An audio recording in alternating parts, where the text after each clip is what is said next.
ఆది అందు జీవులను చేసిన దేవా, వేట ఏమి లేక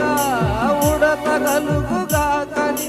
బ్రహ్మక్రీస్తులోంచి సృష్టి చేసిన దేవా,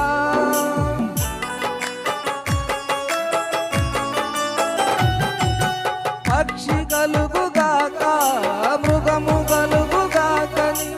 ఆది అందు జీవులను చేసిన దేవా, వేట